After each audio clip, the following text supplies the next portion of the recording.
All right, so picture this. You're handed a sleek new phone, right? Yeah. But it's not even like the hardware that blows you away. Hmm. It's the software. Yeah. It's so intuitive. It's almost like it's reading your mind as you're going through it. And that's kind of the magic that we're diving into today, right? Is how those tech teams and those creative teams can kind of go beyond just working together Huh. to like creating those wow moments. Yeah. And it's more relevant now than ever, right? Mhm. Because we're not just talking about making like cool gadgets. We're talking about like actually tackling these complex challenges across every field. Exactly. We're not just talking about making the next iPhone, right? We're talking No. about things that are impacting like real problems. And we're actually really lucky because we have some fresh Stanford research to guide us, and they've gone deep. And I really appreciate this about their research. It's not just about like the why this energy is important, but Yeah. like the nitty gritty of making it happen, which I think is really valuable. Yeah, for sure. And they brought receipts, which I love. We're talking about like real world case studies. This isn't just like people in a lab theorizing about stuff. This is like actually how it's happening in the real world. Which I love. So, like, we're going to get into the tactile stuff, but before we even get there, I kind of just want to geek out for a second about this interesting historical tidbit that I found. You know how Western music was very much like Beethoven composing in solitude, Right. which is a total contrast to like a lot of the oral traditions where collaboration was like baked in. Right. And it makes you wonder how we even ended up siloing tech and creative work when like music shows us just this natural power of jamming together and what happens. Totally. It's like a head scratcher when you think about it, right? And what's so funny is like technology, which in itself is amazing, has almost amplified the problem, right? Like we have all this technology and it bombards us with more information than we could ever process, which makes like really focused human collaboration even more important, not less. So true. And so I want to be very clear with everyone listening. This isn't about like just playing nice, right? Like kumbaya, get in the room and we're all going to sing and hold hands. This is about like whether you are designing an app or whether you're trying to just streamline processes at your company. This is about how bridging this gap is becoming the key to actually doing anything well at this point. It's not just like a nice to have, it's a need to have at this point. 100%. And like what I love about this research in particular is like they give you like almost like a cheat sheet, right? It's Yeah. not even just answers. It's literally like here are the strategies that you can actually implement into your company, your work, whatever, to make this happen. Okay. So let's get tactical here. Like, what's in it for me, right? I mean, we're all busy people. We don't want to just have this, like, we want to feel good. This isn't just about feeling good. It's like we're talking about, like, groundbreaking innovation if you do this well. We're talking about smarter use of resources, Bravo. happier teams. Oh, don't forget a massive competitive advantage. Like we're literally talking about like companies that haven't just survived disruption, but they've become leaders because they figure out this secret sauce. And, just to kind of bring it to life a little bit more, I was working with this company. I won't mention their name, but they were literally on the verge of irrelevance. Oh, this is getting good. Tell me more. They were like this close. And instead of just like being like, let's just tweak this product that's been around for a while, they brought their tech team and their creative team together and they completely reimagined this product. And they were like, we're going to rebuild this thing from the ground up based on what users actually need. And it was a gamble, but it totally paid off. Music to my ears. But let's be real. This stuff isn't always easy. In fact, like the research even acknowledges there are hurdles, right? You've got clashing Yeah. cultures. You've got fear of change, which is so real, by the way. Communication breakdowns. And then you've got like my favorite misaligned goals and like, wait, what am I actually supposed to be doing? Unclear roles, all that fun stuff. It's not as easy as it sounds. Yeah. And I think one of the challenges that really resonates today, especially as we are recording this, is navigating cultural differences. Because, like it or not, teams are becoming more global. And what that means is that you've got different approaches, different communication styles, all in one room trying to create something. And that is a recipe for disaster if you don't know what you're doing. 100%. I worked with this team one time, and the tech side was all about like direct feedback. Like this is wrong, this is wrong, this is wrong. And then the creatives were like a little bit more, we'll say, delicate in how they received feedback. And it created so much tension. Like projects were literally like coming to a standstill because of this miscommunication. So we had to like bring in these specific communication frameworks just to get everyone back on the same page. Which leads us perfectly into the good stuff, which is like, how do we actually, what are the strategies? What do we solve this problem, right? Yes. Because it's not enough to just say, like, these are the problems that everyone's like, great, now what do I do? Yeah. And this is what I appreciate about the research. They actually go into this and they really kind of hit home these 5 things. And they're really big on clear communication, shared goals, using the right tech. So important. We'll get into that. Celebrating diversity, and then having leaders who actually walk the walk, which is so important. Yeah, 100%. So let's unpack these a little bit because I think they're really juicy, and I want to make sure that we really kind of like dig into these. So the first one is like open communication, and we're not talking about scheduling more meetings here. What? Please, no. I don't think anybody wants to be in another meeting. I know. It's more about creating a space, whether that's, again, virtual or physical, where ideas can flow freely, where you're using technology to enhance that connection, not replace it. Right. Totally. And like they even get into like really specific techniques, which I love. Like, have you ever heard of brain writing? No, but I love it already. Okay. So brain writing is basically, it's like brainstorming. But instead of everyone just shouting out ideas, you actually have everyone write down all their ideas first before anyone shares anything. Yeah. And what this does is it levels the playing field so that you're not just hearing from like the loudest voice in the room or like whoever, you know, can think the fastest on their feet. You're actually getting input from everyone. Oh, I love that. Yeah. And it's so funny because you talk about like the loudest person in the room, but like even if you think about it from like introverts and extroverts, that completely changes the game for people who are like, I need a second to process this. And then they can actually write down their thoughts and contribute in a really meaningful way. Totally. Love it. Okay. The second one is crystal clear goals. And, you know, we're all about efficiency these days. No one has time to waste time. So when everyone is literally on the same page, it means less wasted time, right? Totally. It means that everyone can kind of focus on what matters, which is getting stuff done and creating those cool things that we've been talking about. Yeah, and I think like the key with that one is like shared ownership of the goals. Like it can't just be the tech team's goals or the creative team's goals. It's like, how do we come together from the get-go to create shared goals? And when you do that, both teams feel bought in. And like the collaboration just like skyrockets. Now for the tech part, because I love shiny objects. Yeah, me too. I'm not going to lie. And what I loved about this is they actually showcase specific platforms. And I don't think they're endorsing any of these platforms. Don't come at us, platforms. Right, right. But what it does is it kind of shows you like how the right tools can actually be game changers for this. Yeah. It's not about just chasing like the latest, you know, the newest, coolest thing. It's like what actually serves your team? Like what are your team's needs? And like, are these tools actually going to help or are they going to hinder us? Because I've seen that happen a lot. Makes total sense.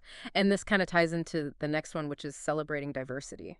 Like, you know, think about an orchestra. You need all these different instruments, right? Yeah. To make that really rich, beautiful sound. And it's the same thing with teams. It's like the more diverse your team is, the more kind of this richer set of skills and perspectives and backgrounds you're bringing to the table.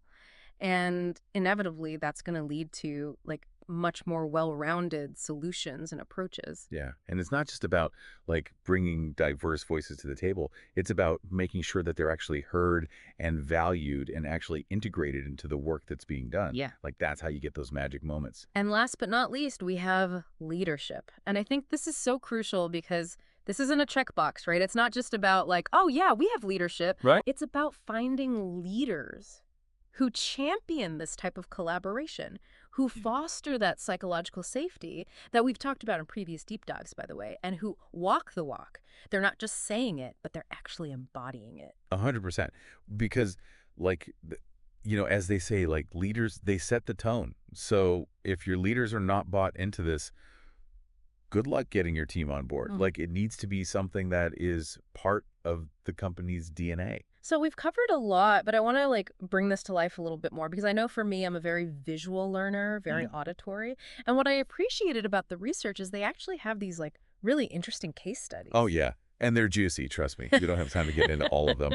But but good. They're so good. We can give you a little sneak peek. Right. So like, for example, one of the teams cracked a super complex technical problem by well, you're going to have to wait for that part.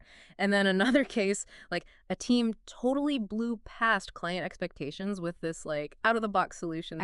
I know, you're like, what? Tell me more. We aim to please. We aim to please. You've got to listen to the next part.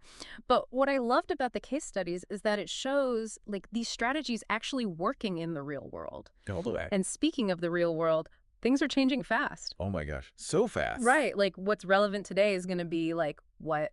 Like 5 minutes later. Right. So I kind of want to shift gears a little bit here, and I want to talk about future trends, right? What are some of those future trends that the research highlighted? And the first one that really jumped out at me is this whole rise of AI-powered collaboration tools. Oh, yeah. Which is both exciting, I think, and also a little bit intimidating, to be honest. Yeah. It's a game changer, right? Because, like, imagine, and this is not that far off, right? Imagine if AI could actually help your team communicate more effectively. Like, what if AI could flag, like, potential misunderstandings before they even blew up? Okay. That's next level. That's really cool. Okay, so we've got the AI thing happening. What else is kind of on the horizon here? Well, imagine this. Instead of, like, everyone on the team just, like, scrambling to keep up with the latest tech, what if, like, learning became this shared experience, right? Okay. Like, it was actually built into the way that we work. Okay, I'm intrigued. Tell me more about this whole continuous learning thing, because it does sound a little back to school, which hopefully is more fun than it sounds. Oh, definitely more fun. It's less about like textbooks and more about teams constantly like sharing those new skills and knowledge, almost like this like feedback loop of growth that's constantly happening. So it's like we're all becoming each other's teachers in a way. Yes. I kind of dig that. Right. But like, how does this actually play out in the real world? Yeah. So they talk about things like these, like communities of practice, where people with shared interests, even across different teams, can kind of come together and learn from each other. Oh, interesting. And they're also seeing this like rise of micro-learning platforms, which I think is really cool. And it's perfect for like picking up new skills in these like bite-sized chunks that you can kind of integrate into your workflow. Okay, that makes a lot more sense than like me trying to like absorb a whole technical manual in one sitting. Right. It's not going to happen. Yeah, ain't nobody got time for that. But I have to admit, all this talk about like AI and like these new learning platforms, it's a lot to keep up with. You're preaching to the choir, sister. You are preaching to the choir. Okay, good. Good. I'm not alone in this. No. Okay, phew. And like that actually is like a perfect segue into another major trend that they unpack in their research, which is this move toward these open source technologies. Okay, break it down for me. What does open source even mean? Okay, so imagine a world where the recipe for that, like amazing software that you love, right? Yeah. Instead of being like locked away in some company's vault, it's actually shared openly. And anyone can actually contribute to making it better. Oh, wow. That's the essence of open source. So it's less about tech teams constantly reinventing the wheel, and it's more about like building upon this like shared foundation of knowledge. Yeah. I could see how that would free up so much time and resources Totally. for actual like innovative work. Totally. And it's not even just about the tech itself. It's like the culture of collaboration and transparency that it fosters, because then the tech and creative teams can work together like so much more seamlessly because they're building on each other's ideas and expertise. It's like that saying, if you want to go fast, go alone. If you want to go far, go together. Yes. But in this case, it's like going together might actually make you faster too. Now you're getting it. Yeah. And this actually ties into another trend that they highlight, which is this move towards cloud native services. Think of it like this. Instead of being limited by like these physical servers Yeah. or like outdated software, teams can actually access and deploy really powerful tools and services on demand, like from anywhere in the world. Okay, paint me a picture. What does this look like in practice? Okay, so like imagine you're working on a project and your team is like spread across multiple time zones, right? Yeah. Which happens all the time these days. With cloud native services, you can all collaborate in real time. You can access the same files, applications, computing power, all without skipping a beat. So it's like having a virtual shared workspace, but like on steroids. Yes. Okay. That's pretty amazing. It is. And what's so cool is it's not just for the tech giants anymore. Right. Like this is becoming increasingly more accessible, which I think is really, really cool because it's empowering smaller teams, startups to really like innovate on a whole new level. I love that. I love the idea of leveling the playing field because I feel like for so long it's been like you have to have all the money and all the resources. Right. And if you don't, then good luck. Figure it out. Right. But it seems like all these trends are pointing to like more openness, more collaboration, and ultimately like more opportunity, which I love. But I do have one question, and I'm curious to get your take on this because I feel like with all this emphasis on tech, it's very easy to forget about the human element. Oh, absolutely. They talk about this a lot in the research, that strategic integration and like really thoughtful collaboration are like super key. It's not about having the coolest tech. It's about like, how can we use this to actually empower people? How can we enhance human connection, not replace it? Yeah. Because it's about remembering that behind every line of code, every elegant design, there's a team of people Yes. with their own, like, unique skills and perspectives, and yes, even quirks. 100%. And that's where I think that leadership comes in again. Yeah. Like, it's up to the leaders to actually cultivate this culture that values both that technical excellence and the creative thinking, and where people feel safe to experiment, to iterate, and yes, to even feel sometimes. Because, let's be real, some of the best ideas come from those, like, happy accidents that happen when you're not afraid to kind of, like, push the boundaries a little bit. Absolutely. Like, you're not going to discover anything new if you're not, like, pushing yourself a little bit outside of your comfort zone. Exactly. And so it's about finding that sweet spot where that technical brilliance, where it collides with that creative vision. And, like, the sum is truly greater than all the individual parts. Speaking of collisions, they talk about this user-centric approach, which I'm sure we've all heard of. Right. But, like, what does that actually mean, and what does that look like in this context? Yeah. It's really about shifting that focus from building, like, cool tech for the sake of cool tech, right? Yeah. To actually taking a step back and being like, who are we building this for? What are the users' needs? What are, like, their pain points? And how can we actually design technologies that, like, seamlessly integrate into their lives? How can we empower them to do what they need to do? So it's like the difference between, like, designing a car that has a million buttons and knobs that nobody understands how to use versus, like, designing one that's just intuitive and enjoyable and just gets you where you need to go, hopefully safely. Exactly. Right. 100%. And, like, this user-centric approach, it demands even deeper collaboration between those tech and creative teams. Because you need those tech folks to really, like, understand, like, what's possible, what are the limitations of what's possible. Right. And then you need the creative people to be able to translate that into an experience that's not only functional, but it's meaningful and engaging for the user. Yeah. So it's really about, like, speaking each other's language, I think. Totally. And coming together to create something that's, like, truly exceptional. It's like they're both essential ingredients in a recipe, and when you combine them in the right way, you create something truly delicious. Exactly. It's about finding that synergy, right? That sweet spot where the tech and that creativity meet to create something truly remarkable. Okay, I'm getting hungry just thinking about it. But before we get completely sidetracked by delicious metaphors, we have to talk about, like, the ethical considerations. Oh, yes. Right. Very important. Because we can't just talk about all this, like, cool stuff and all this advancement without considering, like, the potential impact it has on individuals, but then also, like, society as a whole. Right. We can't just focus on the cool factor and be like, oh, yeah, we can do all this cool stuff without thinking about, like, okay, but should we? It's like with great power comes great responsibility, right? Yeah. We've got to make sure we're using these tools for good. Totally. And they talk about that in the research, too. They're like, it's really important to incorporate these ethical considerations into, like, every single stage. Like, from the moment you have the idea, from the design to the development process, like, ethics needs to be baked in from the beginning.